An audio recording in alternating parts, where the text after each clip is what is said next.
कहानी विद किशोर में आपका स्वागत है। सबसे पहले आज का शाउट आउट रवि कुमार जी दिल्ली से, सुमित डांडगे जी शेगांव महाराष्ट्र से, लक्ष्मी जी लखनऊ से।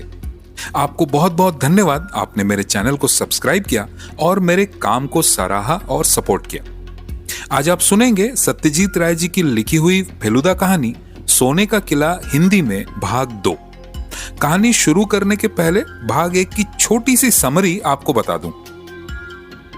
एक 8 साल का बच्चा मुकुल जो दावा करता है कि पिछले जन्म में वो राजस्थान का रहने वाला था और किसी सोने की किले की बात करता है, और शायद किसी गुप्त खजाने के लालच में कुछ गलत लोग उसके पीछे पड़ जाते हैं। फेलुदा तोपशे मामले की जांच करने के लिए राजस्थान जाते हैं और वहां उनकी मुलाकात लालमोहन बाबू, मुकुल, डॉक्टर हजरा और मंदर बोस के साथ होती है। उसके बाद क्या होता है सुनते हैं आगे। आखिरकार डॉक्टर हाजरा को लालमोहन बाबू ने ही ढूंढ निकाला। उनकी चीख सुनकर हम दौड़ पड़े। देखा एक आम के पेड़ की छाया में काई जमी हुई वेदी के सामने मुंह और हाथ पीछे की ओर बंधे हुए डॉक्टर हाजरा जमीन पर सिकुड़ कर पड़े हैं। उनके मुंह से एक अजीब सी बेबस गुनगुनाहट निकल रही थी। फेलुदा झपट कर उनके पास पहुंचे और हाथों की बंधन और मुंह की पट्टी खोल दी। देखकर ही समझ में आ गया कि बांधने के लिए किसी पगड़ी से फाड़ा हुआ कपड़ा इस्तेमाल किया गया था। मंदर बोस बोले, अरे क्या मामला है महाशय, ऐसी हालत कैसे हो गई? सौभाग्य से डॉक्टर हाजरा को कोई चोट नहीं आई थी। वे कुछ देर घास पर बैठकर हांफते रहे, फिर बोले, मुकुल ने कहा कि वो सर्किट हाउस नहीं जाएगा। मजबूरी में हम गाड़ी से घूमने निकल पड़े। यहाँ आकर उसे ये जगह पसंद आई। बोला ये छतरियां हैं, इन्हें मैं जानता हूँ, मैं अंदर जाकर देखूंगा। मैं मान गया। वो इधर उधर घूम रहा था। मैं जरा पेड़ की छाया में खड़ा था, तभी पीछे से हमला हुआ।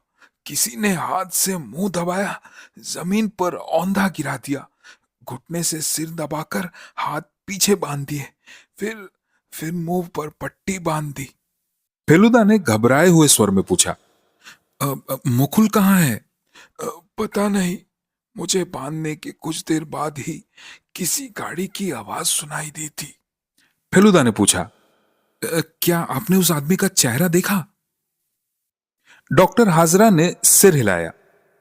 लेकिन हाथापाई के समय उसके कपड़ों का अंदाज मिला था। लोकल आदमी के कपड़े थे, पैंट शर्ट नहीं। मंदर बोस अचानक चिल्ला उठे, देयर ही इज। हैरानी से देखा एक छतरी के पास से मुकुल बेफिक्र घास चबाता हुआ हमारी ओर चला आ रहा है। डॉक्टर हाजरा ने राहत की सांस लेते हुए थैंक गॉड कहा और मुकुल की ओर बढ़े। कहां गए थे मुकुल? कोई जवाब नहीं। इतनी देर कहां थे तुम? उधर पीछे। मुकुल ने उंगली से एक छतरी की ओर इशारा किया। वैसा घर मैंने देखा है। फेलुदा ने पूछा, जो आदमी आया था क्या तुमने उसे देखा? कौन आदमी? डॉक्टर हाजरा बोले, इसे देखने का सवाल ही नहीं। यहाँ आते ही ये दौड़कर तलाश में निकल गया था। बीकानेर आकर ऐसा कुछ हो सकता है, मैंने सोचा ही नहीं था। इसीलिए मैं भी इसके लिए ज्यादा परेशान नहीं हुआ। फिर भी फेलुदा ने दोबारा पूछा, तुमने उस आदमी को नहीं देखा जिसने डॉक्टर हाजरा के हाथ पैर बांधे? मैं सोने का किला देखूंगा। समझ गया, मुकुल से सवाल करना बेकार है। फेलुदा अचानक बोले, अब और समय बर्बाद करने का कोई फायदा नहीं। एक तरह से अच्छा ही हुआ कि मुकुल आपके साथ या आपके आसपास नहीं होता तो शायद वो आदमी उसे भी साथ लेकर गायब हो जाता। अगर वो आदमी जोधपुर वापस चला गया हो तो गाड़ी को अच्छी रफ्तार से चलाया जाए तो शायद अब भी उसे पकड़ा जा सकता है। 2 मिनट के भीतर हम गाड़ी में बैठकर रवाना हो गए। लालमोहन बाबू इस बार हमारे साथ नहीं आए। बोले वे लोग बहुत शराब पीते हैं और मुझे शराब की गंध बिल्कुल सहन नहीं होती। पंजाबी ड्राइवर हरमीत सिंह जाट ने मीलों तक गाड़ी की रफ्तार बढ़ा दी मैं और मुकुल आगे बैठे थे। एक बार पीछे मुड़कर देखा, लाल मोहन बाबू फेलुदा और डॉक्टर हाजरा के बीच सिकुड़कर आंखें बंद किए बैठे हैं। चेहरा पीला था, लेकिन होठों के कोने पर हल्की मुस्कान देखकर समझ गया कि उन्हें रोमांच की गंध मिल चुकी है। शायद कहानी का अगला प्लॉट भी दिमाग में आ गया है। लगभग 100 मील चलने के बाद समझ में आ गया कि बदमाश की गाड़ी पकड़ पाने की कोई संभावना नहीं है। ये क्यों मान लिया जाए कि उसकी गाड़ी नई नहीं थी या उसमें रफ्तार नहीं थी? जब हम जोधपुर पहुंचे तब शहर की बत्तियां जल चुकी थी। फेलुदा ने कहा, लाल मोहन बाबू, आपको न्यू बॉम्बे लॉज में उतार दें?" उन्होंने धीमी आवाज में कहा, जरूर, मेरा सारा सामान तो वही है, लेकिन सोच रहा था खाना पीना करके अगर आपके यहाँ मतलब। फेलुदा ने तसल्ली देते हुए कहा, अच्छा ठीक है, पूछकर देख लेंगे कि सर्किट हाउस में कोई कमरा खाली है या नहीं। आप 9 बजे के आसपास एक फोन करके पता कर लीजिए। मैं आज की घटना के बारे में सोच रहा था। हम किसी बहुत ताकतवर आदमी के पल्ले में पड़ गए हैं, ये बात साफ समझ में आ रही है। क्या वही आदमी लाल कमीज वाला था जो आज बीकानेर गया था, नीली कमीज पहनकर? पता नहीं, अभी तक कुछ भी समझ में नहीं आ रहा। मेरा ख्याल है फेलुदा भी नहीं समझ पा रहे। अगर समझ पाते तो उनके चेहरे के भाव ही कुछ और होते। इतने दिनों से उनके साथ रहकर और उनकी जांच पड़ताल की शैली देखकर यह बात मैं अच्छी तरह जानता हूं। सर्किट हाउस पहुंचकर हम सब अपने अपने कमरों की ओर चले गए।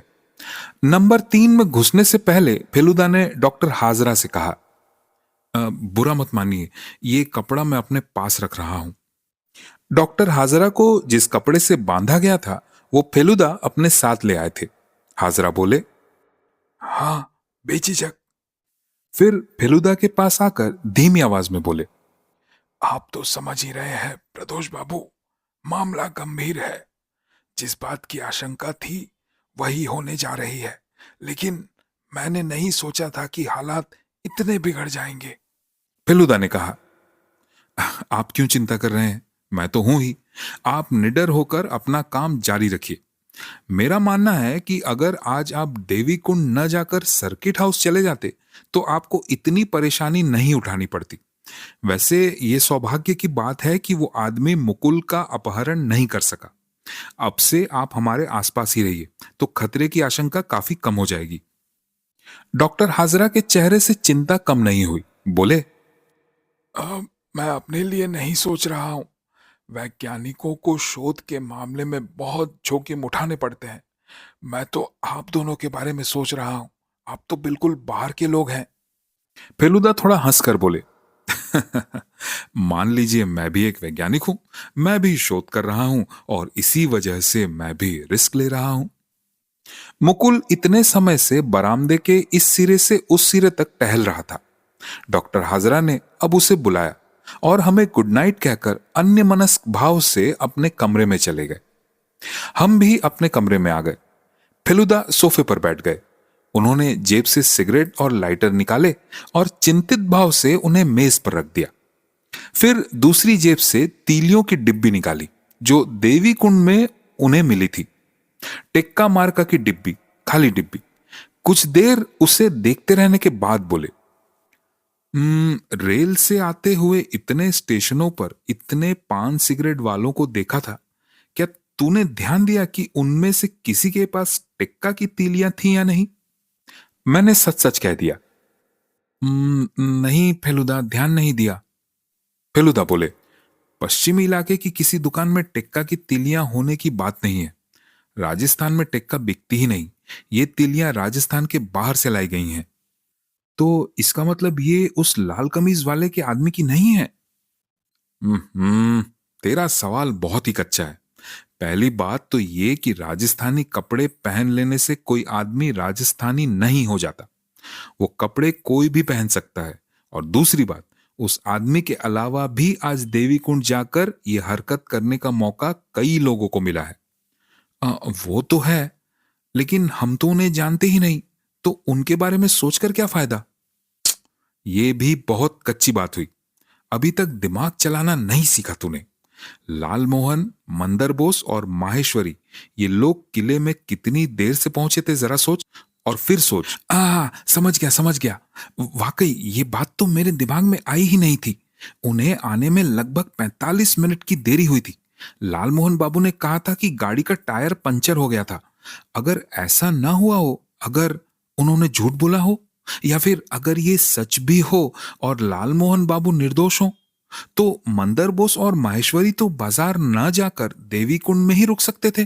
फेलुदा ने अब एक लंबी सांस ली और जेब से एक और चीज निकाली। उसे देखते ही मेरा दिल धक से रह गया। इसका तो मुझे ध्यान ही नहीं था। ये वही चिट्ठी थी जो मंदर बोस ने दी थी। ये किसकी चिट्ठी है फेलुदा? मैंने कांपती आवाज में पूछा। पता नहीं, कहकर फेलुदा ने चिट्ठी मेरी ओर बढ़ा दी। हाथ में लेकर देखा, अंग्रेजी में लिखी हुई चिट्ठी, बस एक ही लाइन बड़े अक्षरों में डॉट पेन से लिखी हुई। If you value your life, go back to Calcutta immediately. यानी अगर तुम्हें अपनी जान प्यारी है तो तुरंत कलकत्ता वापस चले जाओ। मेरे हाथ में चिट्ठी कांपने लगी। मैंने झट से उसे मेज पर रख दिया और दोनों हाथ गोद में रखकर खुद को संभालने की कोशिश करने लगा। क्या करोगे फेलुदा? छत के घूमते पंखे से नजर हटाए बिना फेलुदा लगभग अपने आप से ही बोले, मकड़ी का जाल, ज्योमेट्री। अभी अंधेरा है, दिखाई नहीं दे रहा। जब धूप निकलेगी तो जाल पर रोशनी पड़ेगी, चमकेगा, तब जाल का नक्शा पकड़ में आएगा। अभी सिर्फ रोशनी का इंतजार है। कल आधी रात को एक बार नींद खुल गई थी। उस वक्त क्या समय था पता नहीं। देखा कि फेलुदा बेडसाइड लैम्प जलाकर अपनी नीली डायरी में कुछ लिख रहे हैं। वो कितनी देर तक काम करते रहे नहीं जानता, लेकिन सुबह 6:30 बजे उठकर देखा, वो तो उससे पहले ही उठ चुके थे और तैयार थे। वो कहते हैं कि जब आदमी का दिमाग बहुत ज्यादा काम करता है तो नींद अपने आप कम हो जाती है, लेकिन उससे तबीयत खराब नहीं होती। कम से कम उनका तो यही मानना है। और सच कहूं तो पिछले 10 साल में उनकी तबीयत एक दिन के लिए भी खराब हुई हो ऐसा मुझे याद नहीं। मैं जानता था कि जोधपुर आकर भी उन्होंने योग व्यायाम बंद नहीं किया है। आज भी मेरे जागने से पहले ही उनका वो काम हो चुका था। डाइनिंग रूम में नाश्ता करने गए तो सबसे मुलाकात हो गई।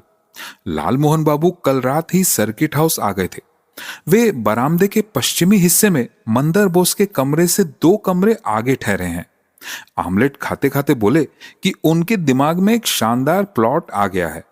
डॉक्टर हाजरा बिल्कुल टूटे हुए लग रहे थे। बोले कि रात को उन्हें ठीक से नींद नहीं आई। सिर्फ मुकुल ही मुझे बिल्कुल बेपरवाह दिखा। मंदर बोस ने आज पहली बार सीधे डॉक्टर हाजरा से बात की। बुरा मत मानिए महाशय, आप जिस अजीब चीज पर रिसर्च कर रहे हैं उसमें इस तरह की गड़बड़ियां तो होंगी ही। जिस देश में इतनी ज्यादा अंधविश्वास है वहां ऐसी चीजें ज्यादा न ही फैलें तो अच्छा है। आखिर में आप देखेंगे कि घर घर की सारी कम उम्र की लड़कियां खुद का जन्म पुनर्जन्म घोषित करने लगेंगी। गहराई से देखेंगे तो पाएंगे कि मामला कुछ भी नहीं, बस उनके माँ बाप थोड़ी पब्लिसिटी चाहते हैं बस।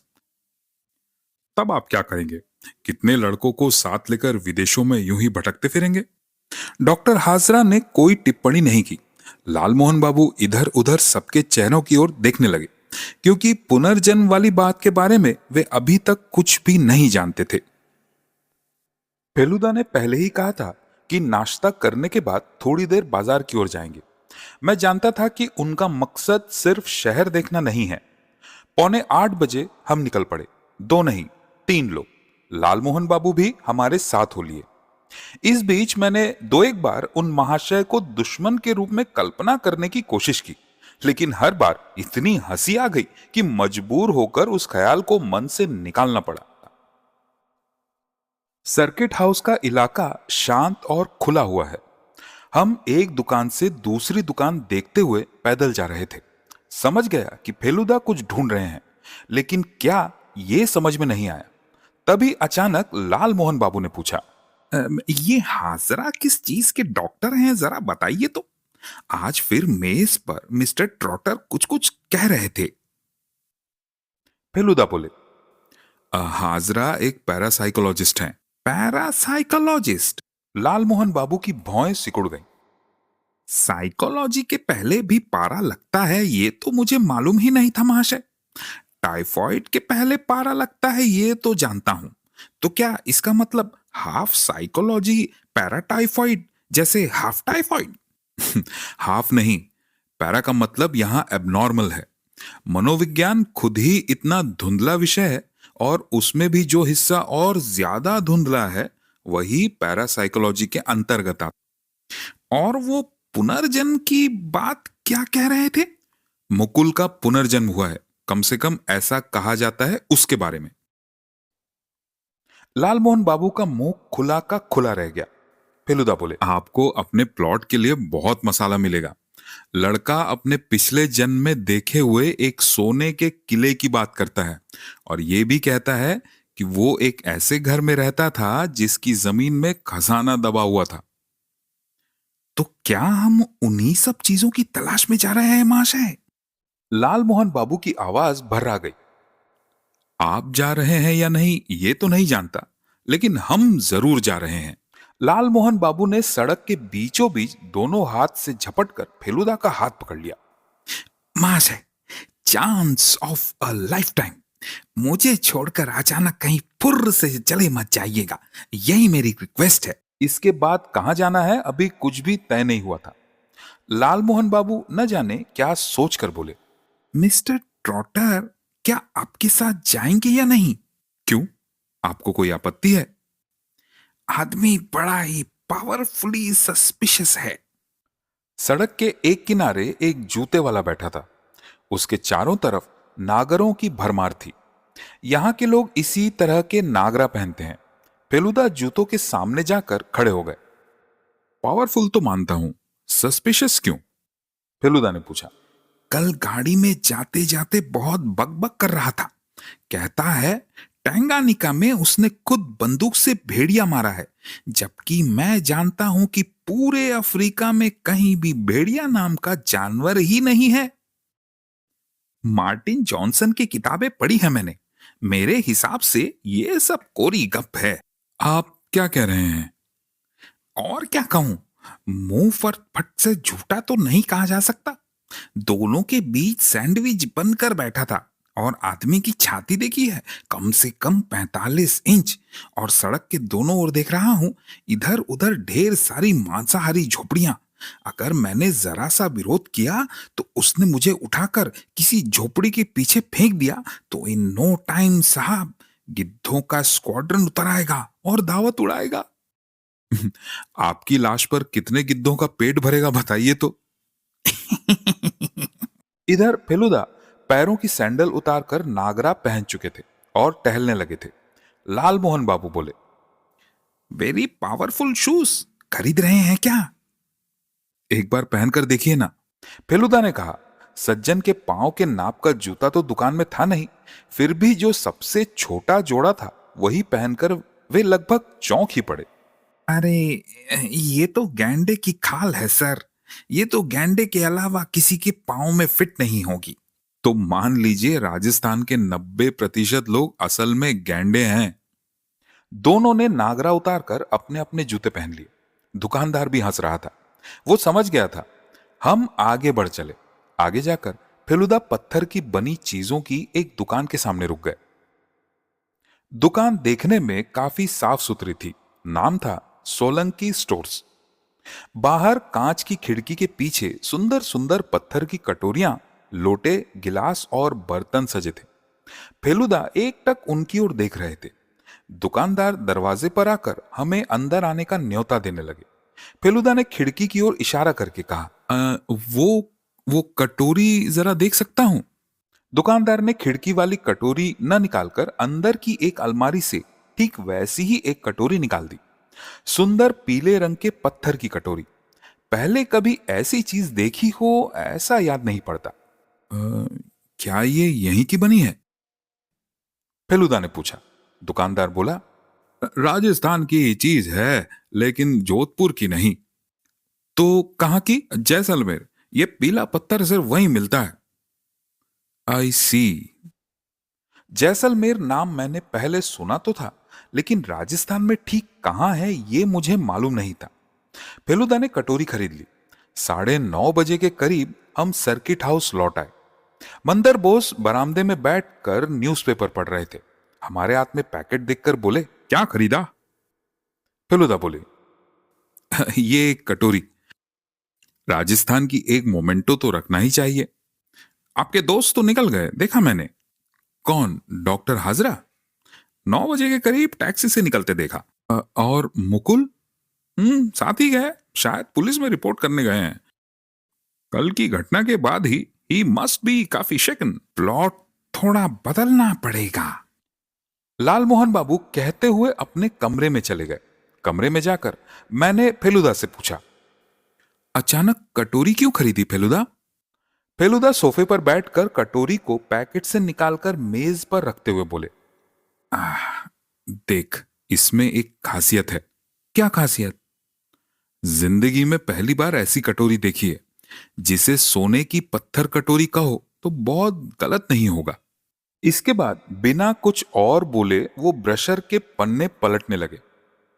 मैं और क्या करता, जानता था कि अब कम से कम 1 घंटे तक फेलुदा के मुंह से एक शब्द भी नहीं निकलेगा और कुछ पूछने पर जवाब भी नहीं मिलेगा। इसीलिए मजबूर होकर बाहर निकल आया। लंबा बरामदा अब खाली था। मंदर बाबू उठ चुके थे। दूर एक मेम साहब बैठी थी, वे भी चली गई थी। एक ढोलक की आवाज सुनाई देने लगी, फिर उसके साथ एक गीत शुरू हो गया। गेट की ओर देखा तो 2 भिखारी जैसे लोग, एक आदमी और एक लड़की, गेट से भीतर आकर हमारे बरामदे की ओर बढ़ रहे हैं। आदमी ढोलक बजा रहा है और लड़की गा रही है। मैं बरामदे से आगे बढ़ गया। बीच के खुले आंगन में पहुंचकर मन हुआ कि एक बार ऊपर की मंजिल पर जाऊं। सीढ़ियां पहले दिन से देख रहा था और जानता था कि ऊपर छत है। सीढ़ियां चढ़ गया। दूसरी मंजिल के बीच में पास पास 4 कमरे हैं। उनके दोनों ओर पूरब और पश्चिम में खुली छतें हैं। कमरों में कोई है ऐसा नहीं लगा, या शायद जो हैं वे बाहर गए हुए हैं। पश्चिम की छत पर जाकर देखा तो वहां से जोधपुर का किला बहुत शानदार दिख रहा था। नीचे भिखारियों का गाना चल रहा था। धुन जानी पहचानी सी लग रही थी। कहां सुनी है ये धुन? अचानक समझ में आया, मुकुल जिस धुन में गुनगुनाता है उससे इसका बहुत मेल है। बार बार वही धुन घूम घूम कर आ रही है, फिर भी सुनने में उबाऊ नहीं लग रही। मैं छत की नीची मुंडेर की ओर बढ़ गया। यह हिस्सा सर्किट हाउस के पीछे की तरफ है। अरे वाह, पीछे भी बाग है, ये तो मुझे पता ही नहीं था। हमारे कमरे की पिछली खिड़की से एक झाऊ का पेड़ दिखता है, लेकिन इतनी बड़ी जगह में इतने तरह तरह के पेड़ हैं ये समझ नहीं पाया था। चमकता हुआ नीला सा वो क्या हिल रहा है पेड़ों के पीछे? ओ, एक मोर। शरीर का कुछ हिस्सा पेड़ों के पीछे छिपा था, इसीलिए समझ नहीं पाया। अब पूरा शरीर दिख रहा है। जमीन पर चोंच मार मार कर कुछ खा रहा है, शायद कीड़े मकोड़े। मोर तो कीड़े खाते हैं, यही जानता हूं। अचानक याद आया कि कहीं पढ़ा था मोर का घोंसला ढूंढना बहुत मुश्किल होता है। वे चुन चुन कर अजीब सी गुप्त जगहों पर घोंसला बनाते हैं। धीरे धीरे कदम रखते हुए मोर आगे बढ़ रहा है।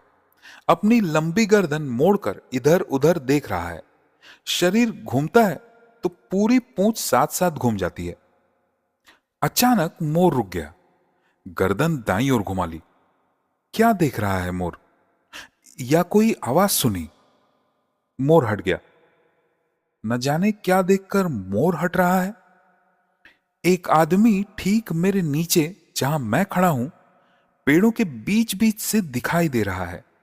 आदमी के सिर पर पगड़ी है, बहुत बड़ी नहीं, मीडियम। शरीर पर सफेद चादर लपेटा हुआ है। ऊपर से देख रहा हूं इसलिए उसका चेहरा नहीं दिख रहा, बस पगड़ी और कंधे। दोनों हाथ चादर के नीचे हैं। आदमी दबे पांव आगे बढ़ रहा है, पूरब से पश्चिम की ओर। मैं पश्चिम की छत पर हूं। पूरब की ओर नीचे पहली मंजिल पर हमारा कमरा है। अचानक मन हुआ कि देखूं आदमी कहां जाता है। बीच के कमरों में दौड़कर पार करता हुआ दूसरी ओर की छत के पीछे की मुंडेर के पास जाकर आगे की ओर झुक गया। अब आदमी ठीक मेरे नीचे है। अगर छत की ओर देखे तो मुझे देख सकता है, लेकिन उसने नहीं देखा। आदमी आगे बढ़ रहा है, हमारे कमरे की खिड़की की ओर। उसने चादर के भीतर से हाथ बाहर निकाला। कलाई के पास चमकती हुई वो क्या है? आदमी रुक गया। "अ, मेरा गला सूख गया है।" आदमी ने एक और कदम बढ़ाया। आदमी चौंक कर पीछे हट गया। मोर कर्कश आवाज में बोल उठा और उसी के साथ साथ मैं भी चिल्ला उठा, फेलुदा! पगड़ी पहना हुआ आदमी हाफता हुआ जिस दिशा से आया था उसी ओर दौड़कर गायब हो गया और मैं भी तेजी से सीढ़ियां उतरकर बरामदे से एक सांस में दौड़ता हुआ हमारे कमरे के दरवाजे तक पहुंचा और ठीक वहीं फेलुदा से टकरा कर ठिठक गया। मुझे कमरे के भीतर खींचते हुए फेलुदा ने कहा, अरे क्या हुआ बता? छत से देखा, एक आदमी पगड़ी पहने तुम्हारी खिड़की की तरफ आ रहा था। दिखने में कैसा था? लंबा? पता नहीं, ऊपर से देख रहा था तो हाथ में क्या? घड़ी। मैंने सोचा था फेलुदा बात को हंसकर टाल देंगे या मुझे बेवकूफ और डरपोक कहकर मजाक उड़ाएंगे, लेकिन उन्होंने ऐसा कुछ नहीं किया। वो गंभीर होकर खिड़की के पास गए और बाहर झुककर इधर उधर देखा है। दरवाजे पर खटखट की आवाज हुई। कम इन। बेरा कॉफी लेकर भीतर आया। टेबल पर कॉफी की ट्रे रखकर उसने जेब से एक मुड़ा हुआ कागज निकालकर फेलुदा को दिया। बेरा चला गया। फेलुदा ने चिट्ठी पढ़ी और हताश सा भाव बनाकर धप से सोफे पर बैठ गए। किसकी चिट्ठी है फेलुदा? ले, पढ़कर देख। डॉक्टर हाजरा की चिट्ठी। डॉक्टर हाजरा के नाम वाले पैड के कागज पर अंग्रेजी में लिखी 4 पंक्तियों की छोटी सी चिट्ठी में लिखा था, मेरा विश्वास है कि हमारे लिए जोधपुर में और रुकना सुरक्षित नहीं है।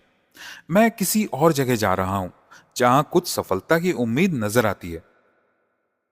आप और आपके भाई क्यों व्यर्थ के खतरे में पड़े, इसीलिए आपसे विदा लिए बिना ही चला आया। आप दोनों के मंगल की कामना करता हूं। इति HM हाजरा। फेलुदा ने दांत भींच कर कहा, हाँ, बेहद जल्दबाजी में लिया गया फैसला। फिर बिना कॉफी पिए सीधे चले गए रिसेप्शन काउंटर की ओर। आज वहां एक नया आदमी बैठा था। फेलुदा ने पूछा, क्या डॉक्टर हाजरा ने कहा है कि वे लौटेंगे? नहीं साहब, किराया चुका कर गए हैं, लौटने की बात तो नहीं की। कहाँ गए हैं क्या आप जानते हैं? इतना ही जानता हूं कि स्टेशन गए हैं। थोड़ी देर सोचकर फेलुदा ने कहा, जैसलमेर यहां से ट्रेन से जाया जा सकता है ना? जी हाँ, 2 साल हुए डायरेक्ट लाइन बनी है। ट्रेन कब है? रात 10 बजे। इससे पहले कोई ट्रेन नहीं? जो है वो आधी दूरी तक जाती है, पोखरण तक। वो तो आधा घंटा पहले ही निकल चुकी है। पोखरण से अगर गाड़ी का इंतजाम हो जाए तो उस ट्रेन से भी जैसलमेर पहुंचा जा सकता है। पोखरण से कितनी दूरी है? 70 मील। जोधपुर से और कौन सी ट्रेन है? उस आदमी ने एक किताब के पन्ने उलट पलट कर देखा और कहा, 8 बजे एक पैसेंजर है जो बाड़मेर जाती है, 9 बजे रेवाड़ी पैसेंजर है, बस। फेलुदा ने काउंटर पर दाएं हाथ की उंगलियों से कुछ बार बेचैनी में थपथपाते हुए कहा, जैसलमेर यहां से लगभग 200 मील है ना? जी हां।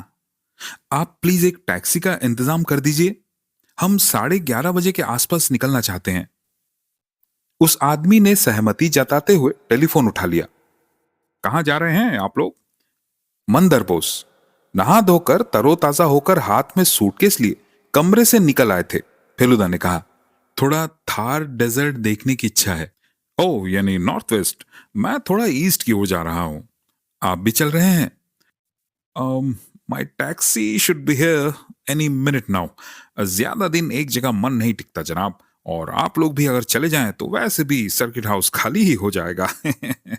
काउंटर पर बैठे सज्जन ने बात खत्म कर टेलीफोन रख दिया और कहा, इट्स अरेंज सर। फेलुदा ने एक बार मुझसे कहा, देख तो लाल मोहन बाबू मिलते हैं या नहीं, उनसे कह देना कि मैं 11 बजे जैसलमेर जा रहा हूं। अगर वे हमारे साथ जाना चाहें तो तुरंत तैयार हो जाएं। मैं दौड़ पड़ा कमरा नंबर 10 की ओर। किस मकसद से जैसलमेर जा रहे हैं ये मुझे नहीं पता। फेलुदा ने बाकी सब जगह छोड़कर इसी जगह को क्यों चुना? शायद रेगिस्तान के पास होने की वजह से। क्या डॉक्टर हाजरा भी जैसलमेर गए हैं? क्या यही हमारे खतरे का अंत है या अभी तो बस शुरुआत है?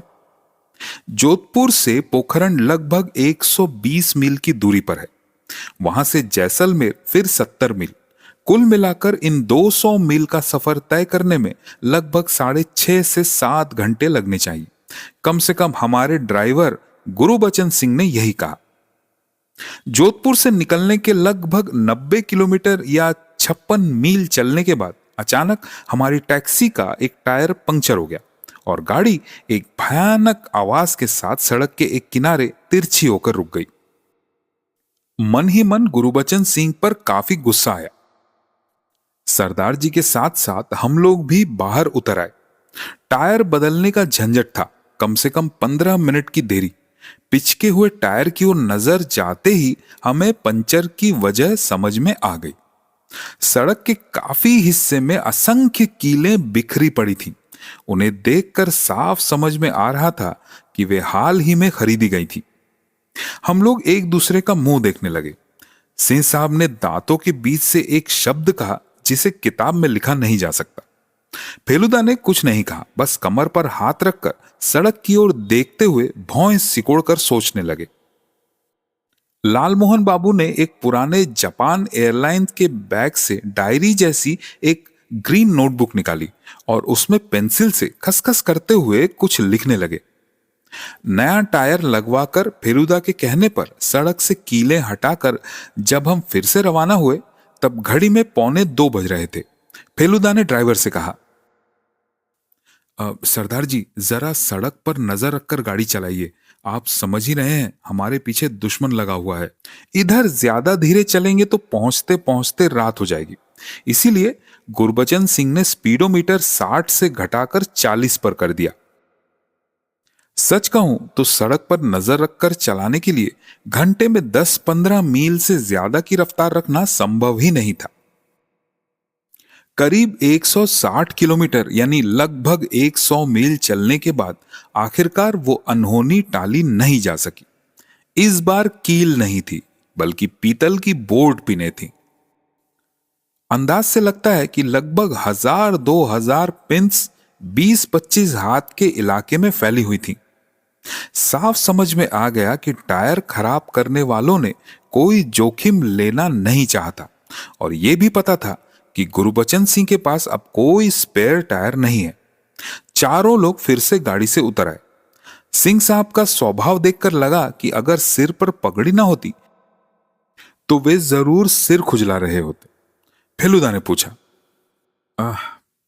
पोखरण टाउन है या गांव है? अजी टाउन है जी। यहां से कितनी दूर? 25 मील होगा। सर्वनाश, तो अब क्या होगा? गुरबचन ने समझाया कि इस रास्ते से जो भी टैक्सी गुजरेगी वो उसकी पहचान की ही होगी। अगर यहां इंतजार करके वैसी कोई टैक्सी पकड़ ली जाए तो उससे स्पेयर टायर लेकर पोखरण पहुंचकर पंचर ठीक कराया जा सकता है। लेकिन सवाल यह है कि वैसी कोई टैक्सी जाएगी भी या नहीं, और अगर जाएगी तो कब?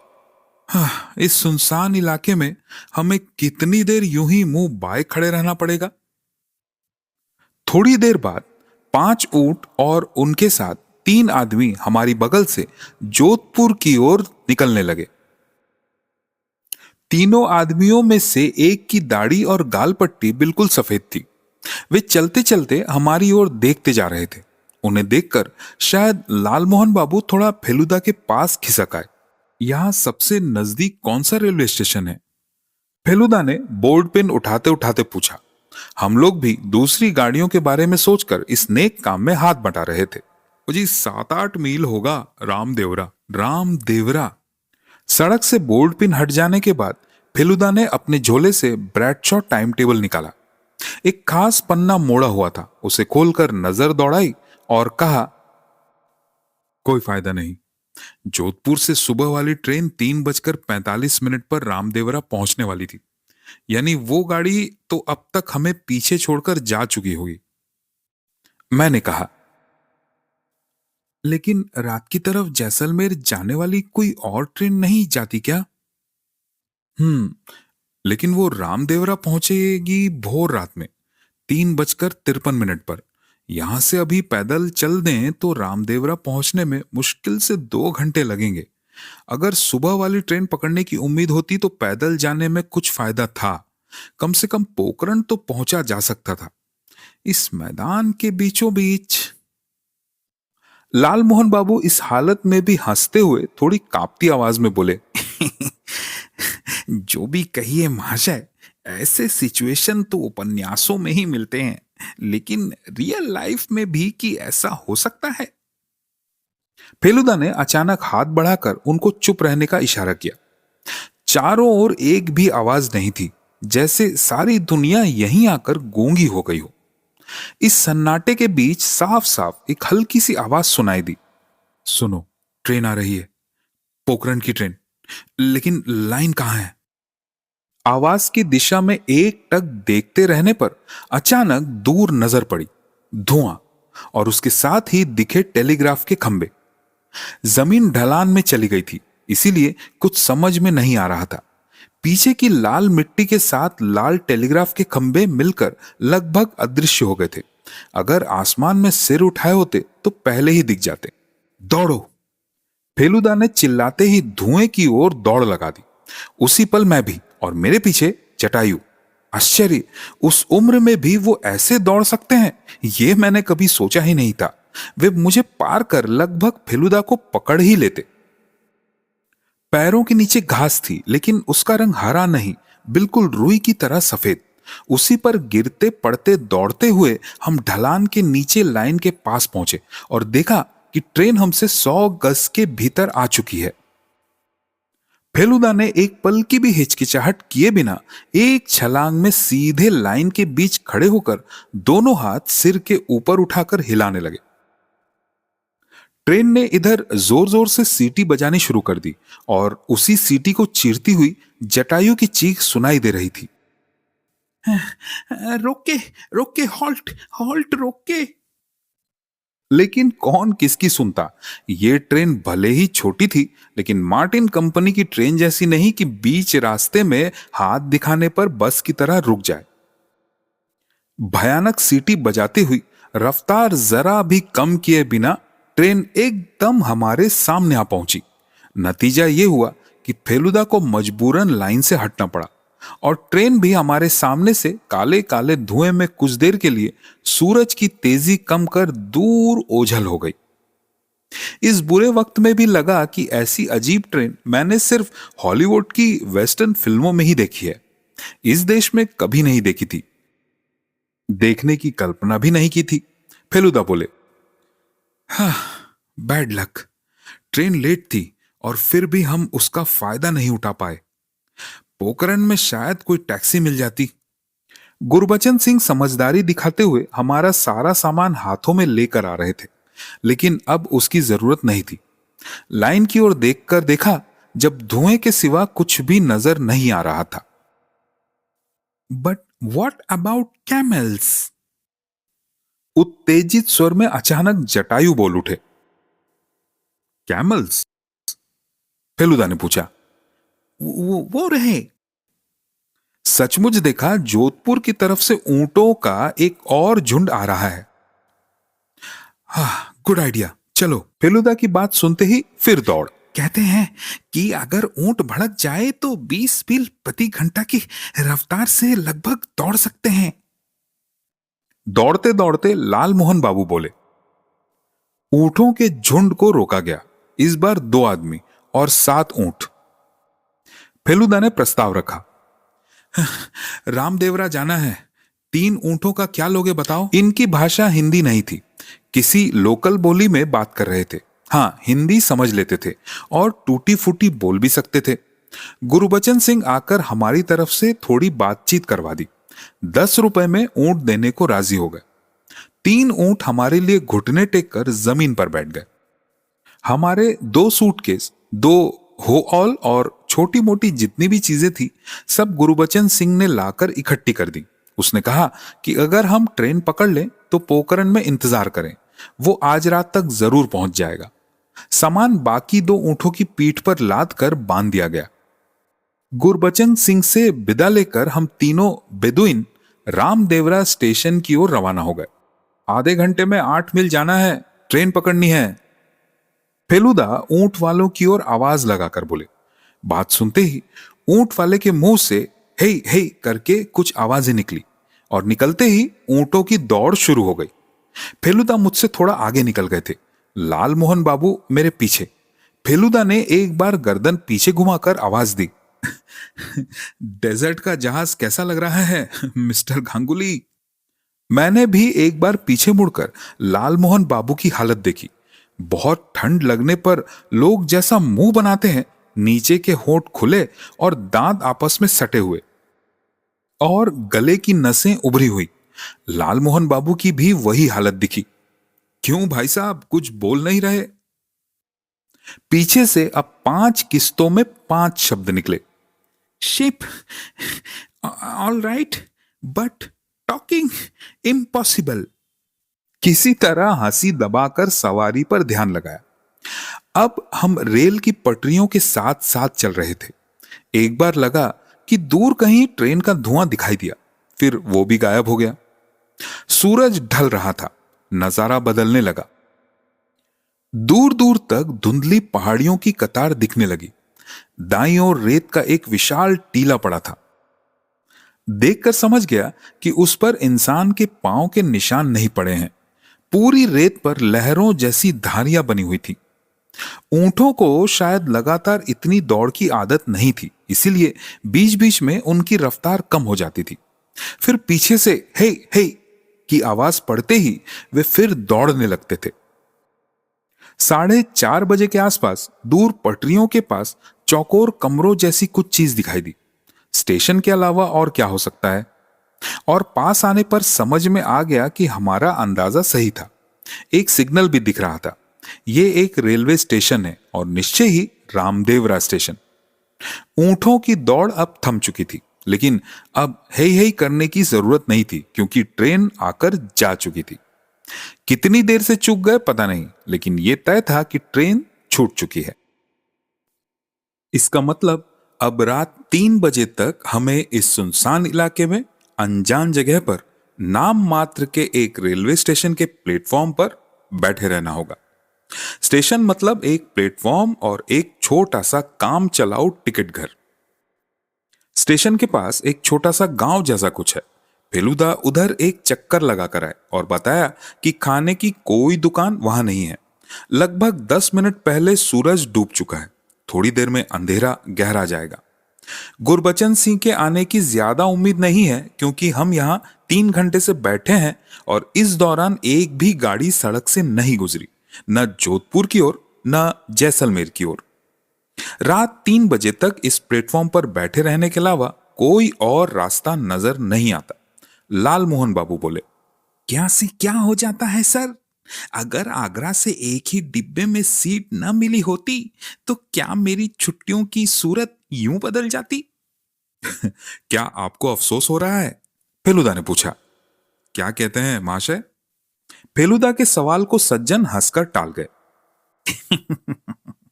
लेकिन क्या जानिए, अगर मामला मेरे लिए थोड़ा और क्लियर होता तो मजा और जमता। कौन सा मामला? कुछ भी तो नहीं जानता सर, बस शक्कर की तरह कभी इधर थप्पड़ खाकर उधर जा रहा हूं, कभी उधर थप्पड़ खाकर इधर आ रहा हूं। यहां तक कि आप असल में कौन हैं, हीरो या विलेन, ये भी समझ में नहीं आ रहा। जानकर क्या होगा? फेलुदा ने मुस्कुराकर कहा, जब आप नॉवल लिखते हैं तो क्या सारी बातें पहले ही बता देते हैं? इस राजस्थान वाले एक्सपीरियंस को एक नॉवल मान लीजिए। कहानी के अंत में देखेंगे सारे रहस्य साफ हो गए हैं। मैं जिंदा तो रहूंगा कहानी के अंत तक? जब जरूरत पड़े तो आप दौड़कर खरगोश को भी मात दे सकते हैं, ये तो मैंने अपनी आंखों से देखा है। क्या ये कम भरोसे की बात है? कब कौन आया पता नहीं। केरोसिन की बत्ती जला गया। उसी रोशनी में देखा स्थानीय पोशाक पहने दो पगड़ीधारी लाठियां ठक ठक करते हुए हमारी ओर बढ़ रहे हैं। वे आकर हमसे ठीक 4-5 हाथ दूर जमीन पर उकड़ू बैठ गए और आपस में किसी अनजान भाषा में बातचीत शुरू कर दी। उन दोनों को देखकर मेरा मुंह खुला का खुला रह गया। दोनों की मूछें कम से कम 4-4 बार मुड़ी हुई थी और गालों के दोनों ओर घड़ी की स्प्रिंग जैसी दिख रही थी। लगता है सीधी कर दी जाए तो हर तरफ 1.5 हाथ लंबी होंगी। लाल मोहन बाबू की भी आंखें फटी की फटी रह गई। फेलुदा ने दबे स्वर में कहा, बैंडेट्स क्या कहते हैं? लाल मोहन बाबू ने फ्लास्क से पानी उड़ेलकर पिया। निस्संदेह उन लोगों का रंग बिल्कुल नए जूते की तरह चमकदार काला था, जैसे अभी अभी कालिक से ब्रश किया गया हो। उनमें से एक ने सिगरेट निकाली और मुंह में रखी, फिर जेबें टटोल टटोल कर माचिस की डिब्बी निकाली। खाली देखकर उसने उसे रेल की पटरियों की तरफ फेंक दिया। खच की आवाज सुनकर मैंने फेलुदा की ओर देखा। वो अपना लाइटर जलाकर उस आदमी की ओर बढ़ा चुके थे। आदमी पहले थोड़ा चौंका, फिर झुककर सिगरेट सुलगाई और फेलुदा से लाइटर लेकर उसे उलट पलट कर देखने लगा। इधर उधर दबाया और झट से जला लिया। लाल मोहन बाबू कुछ कहना चाहते थे, लेकिन गले से साफ आवाज नहीं निकली। उस आदमी ने लाइटर को 3 बार जलाकर बुझाकर फेलुदा को लौटा दिया। फेलुदा ने अपनी थैली से ब्लू नोटबुक निकाली और इस टिमटिमाती रोशनी में उसे उलट पलट कर देखने लगे। अचानक ध्यान गया, टिकट घर के पीछे कुछ दूरी पर एक कांटेदार झाड़ी पर कहीं से रोशनी पड़ रही है। रोशनी बढ़ रही थी। अब एक गाड़ी की आवाज भी सुनाई दी, जैसलमेर की ओर से आ रही थी। चलो भला, लगता है गुरुबचन की समस्या का हल हो सकता है। लेकिन गाड़ी सिसकती सी हमारे सामने से जोधपुर की ओर निकल गई। घड़ी देखी, 7:30 बज रहे थे। फेलुदा ने नोटबुक से नजर उठाकर लालमोहन बाबू की ओर देखा, फिर बोले, अच्छा लालमोहन बाबू, आप तो कहानी वगैरह लिखते हैं, बताइए तो छाला क्या होता है और क्यों पड़ता है? हैं? छाला? छाला? लालमोहन बाबू अचकचा गए। क्यों पड़ता है मतलब? जैसे आप सिगरेट जलाते वक्त हाथ जला लें। वो तो समझा, लेकिन छाला क्यों पड़ता है? क्यों? ओ आई सी, क्यों? ठीक है, अब ये बताइए, किसी आदमी को सिर के ऊपर से देखें तो वो बौना क्यों लगता है? लालमोहन बाबू चुपचाप मुंह खोले देखते रह गए। धुंधली रोशनी में देखा वे हाथ मसल रहे हैं। पास बैठे दोनों आदमी एक ही सुर में बातचीत करते जा रहे थे। फेलुदा एकटक लालमोहन बाबू की ओर देख रहे थे। लालमोहन बाबू ने कहा, मुझे ये सब मतलब सवाल। अच्छा, एक और सवाल है लालमोहन बाबू, इसका जवाब आप जरूर जानते हैं। लालमोहन बाबू अवाक, मानो फेलुदा ने उन्हें सम्मोहित कर दिया हो। आज सुबह आप सर्किट हाउस के पीछे वाले बाग में मेरी खिड़की के पास क्या कर रहे थे? लालमोहन बाबू एक पल पत्थर के हो गए, फिर अचानक हाथ पांव पटक कर हकलाने लगे। अरे भाई, आपके ही पास तो आ रहा था, आप ही के पास। तभी मोर ने ऐसा चिल्लाना शुरू कर दिया और फिर एक चीख सुनी। कुछ कुछ नर्वस हो गया। मेरे कमरे में आने का कोई और रास्ता नहीं था और मेरे पास आने के लिए सिर पर पगड़ी और बदन पर चादर ओढ़नी जरूरी थी। बदन की चादर तो बिस्तर की चादर थी और पगड़ी सर्किट हाउस का तौलिया। बिना डिस्गाइज किए उस आदमी पर जासूसी कैसे करता? कौन सा आदमी? Mister trotter. बहुत सस्पिशियस। किस्मत अच्छी थी, देखिए तो क्या मिला उसकी खिड़की के बाहर घास पर। क्या कह रहे हैं? फेलुदा के सवाल को सज्जन हंसकर टाल गए। तुपशे उठो, गाड़ी आ रही है। तड़ाक से उठकर होल्डॉल बांधते बांधते ट्रेन की हेडलाइट दिखाई देने लगी। मीटर गेज की पैसेंजर गाड़ी, इसलिए डिब्बे बहुत छोटे।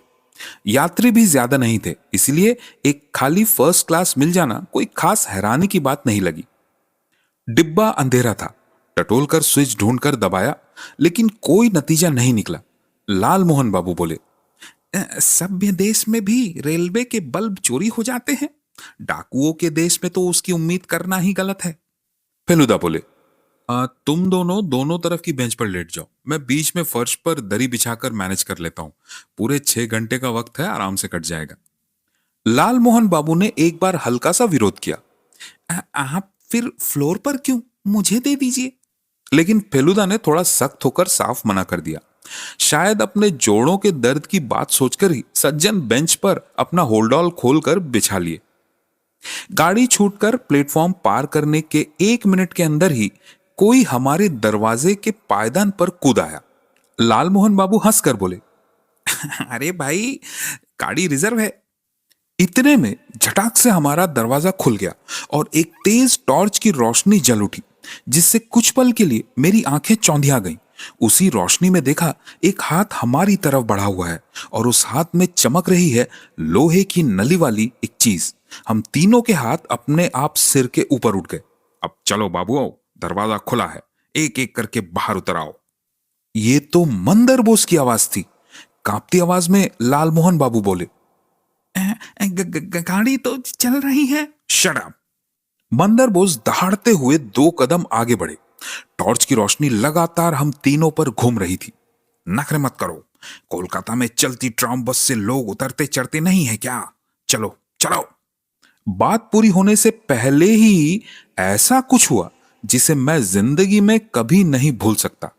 फेलुदा का दाहिना हाथ बिजली की लपट की तरह नीचे आया, अपनी दरी के आगे के हिस्से को पकड़कर जोर से एक झटका दिया और उसके असर से मंदर बोस के दोनों पैर आगे की तरफ फिसलकर हवा में उठ गए और उसका ऊपरी शरीर एक झटके में उलटकर डिब्बे की दीवार से जा टकराया। उसी के साथ उसके दाहिने हाथ से रिवॉल्वर छिटक कर लाल मोहन बाबू की बेंच पर गिर पड़ा और बाएं हाथ से जलती हुई टॉर्च फिसलकर फर्श पर जा गिरी। मंदर बोस का पूरा शरीर जमीन पर गिरने से पहले ही फेलुदा उछलकर खड़े हो गए। उनके हाथ में उसके कोट के भीतर से निकली हुई अपनी रिवॉल्वर थी। Get up. फेलुदा मंदर बोस को लक्ष्य करके गरजे। मीटर गेज की गाड़ी जोर जोर से हिलती डुलती हुई रेगिस्तान के बीच से आगे बढ़ रही थी। लाल मोहन बाबू इस बीच मंदर बाबू की रिवॉल्वर अपनी जापान एयरलाइन की बैग में डाल चुके थे। उठो, कह रहा हूं। फेलुदा फिर दहाड़े। टॉर्च फर्श पर लुढ़क रही थी, लेकिन समझ रहा था कि इसे मंदर बोस पर डालना चाहिए, नहीं तो वो अंधेरे का फायदा उठाकर कोई गड़बड़ कर सकता है। यही सोचकर जैसे ही टॉर्च उठाने को झुका, तभी भारी आफत हो गई, और ऐसी आफत कि आज भी उसे याद कर मेरा खून ठंडा हो जाता है। मंदर बोस का ऊपरी हिस्सा मेरी बेंच की तरफ था। जैसे ही मैं टॉर्च उठाने को झुका, उसने तुरंत एक झटके में छलांग लगाकर मुझे जकड़ लिया और मुझे लेकर खड़ा हो गया।